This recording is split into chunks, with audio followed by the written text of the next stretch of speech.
Welcome to Section 11 of Introduction to Image Processing. This section builds on earlier discussions of segmentation and introduces more advanced segmentation methods such as watersheds and active contours.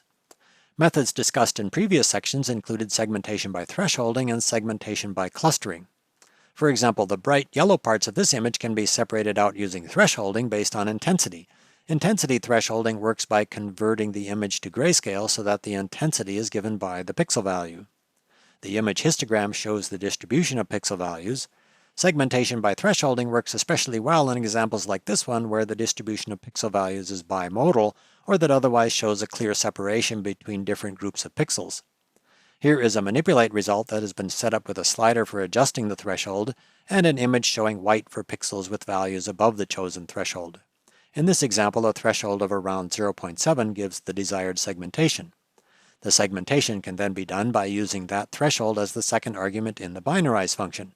For color images like this one, the binarize function effectively does the conversion to grayscale automatically.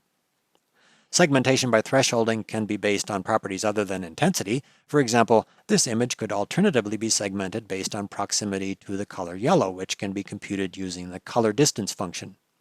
After that, negating and binarizing the image gives roughly the same segmentation as before. Segmentation by clustering works by separating pixels into groups called clusters rather than separating pixels using a threshold. Clustering based on color can be understood by considering the distribution of pixel values in color space. This plot of the pixel values in color space shows that the pixels in this image can roughly be organized into a yellow cluster, a reddish cluster, and a darker cluster. The clustering itself can be done using the clustering components function.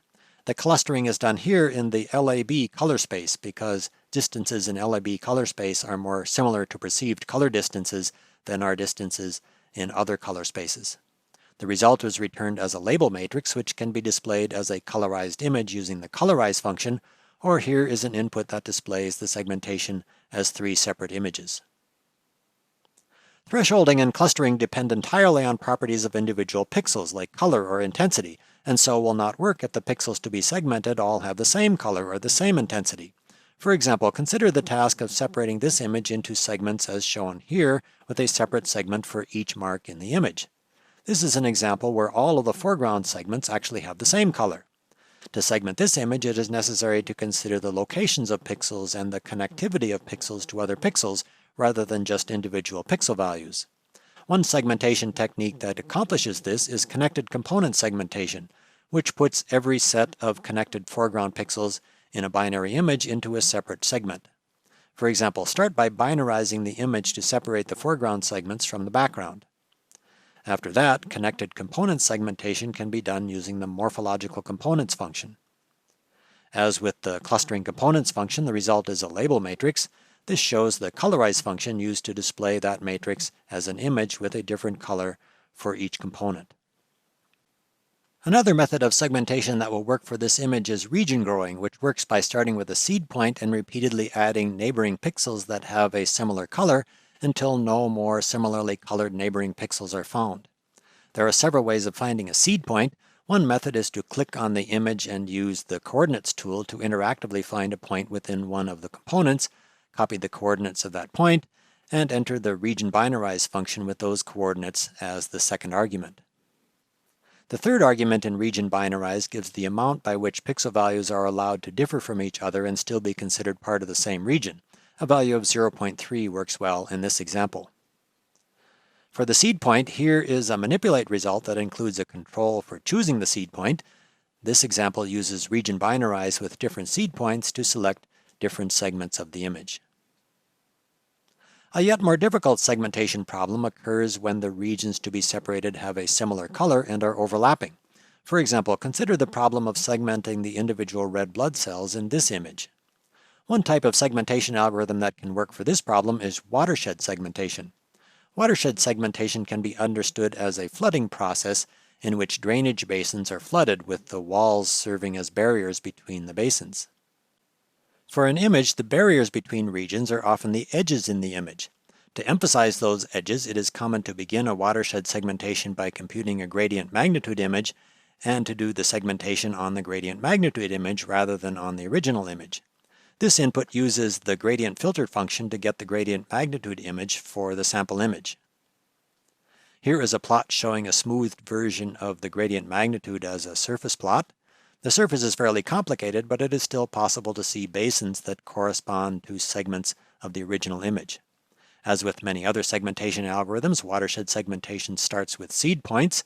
This input gives a list of seed points and displays the points as highlights on the gradient magnitude image. There is one seed point for each red blood cell and one seed point shown here in red for the background. The seed points and the gradient magnitude image can then be used as arguments in the watershed components function to compute the segmentation. The result from the watershed components function is a label matrix, which is displayed here as a color image using the colorize function. Finally, here is an input that highlights the segment boundaries on the original image. Of the many challenges in image segmentation, one of the greatest is coping with noise. For example, consider the problem of segmenting this noisy image. Here is an input showing an attempt to use thresholding to segment this image, but due to the large amount of noise, there is no threshold that will distinctly separate the region of interest from the background. Here is the histogram of pixel values for this image. As noted earlier, thresholding works well when the histogram of pixel values is bimodal, but the histogram for this image shows widely distributed pixel values with no clear point of separation between foreground pixels and background pixels. Region growing works a little bit better. Here is a manipulate result with a control for adjusting the third argument in the region binarize function, which is the argument that controls the difference for pixel values to be considered part of the same region. That difference can be adjusted to include most of the foreground pixels, but there are still many holes in the foreground segment, and further increase of that third argument in region binarize causes the regions to start growing into the background. An approach that is specifically designed to improve segmentation in examples like this one is active contour segmentation, which refers to minimization algorithms that attempt to find a smooth contour around one or more foreground objects. In the Wolfram language, active contour segmentation is done by the Chan-Veze binarize function. This shows the Chan-Veze binarize function applied to the noisy image. The second argument here is a marker image. The white part of the marker image serves the same role as the seed points that were used in earlier examples. Segmentation functions that require a starting point can generally use either marker images or seed points to get started. This default result from the Chan-Veze binarize function still leaves a lot of noise. That noise can be largely eliminated by specifying a value for the third argument in the function. That third argument gives parameters in the minimization that is done by active contour segmentation, which minimizes a combination of the area of each segment, the length of each contour, deviation between the colors of foreground pixels, and deviation between the colors of background pixels. The third argument specifies the weights for each term in that combination. More generally, it is often necessary in almost all segmentation methods to adjust parameters and options to get a good segmentation. We conclude this section with two examples employing some of the techniques that were presented in this section. For the first example, here is a relatively clean image of two coins over a distinctly different background, where the goal is to separate the coins from the background, and beyond that, to put each coin in a separate segment. The coins can be separated from the background using intensity thresholding, which is what the binarize function does in this input. There is sufficient difference in intensity between the coins and the background that the default choice for the threshold is adequate, so there's no need to use the second argument in the binarize function to specify a different threshold. This segmentation leaves a few white pixels in the background and a few black pixels on the coins in the foreground. These details can be cleaned up using the delete small components function to delete the white pixels in the background, and the filling transform function to fill in the scattered black pixels on the coins.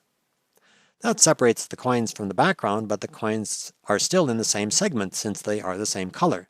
To separate the coins from each other, it is necessary to use a method other than thresholding. One approach that works for this purpose is connected component segmentation, which is done here using the morphological components function.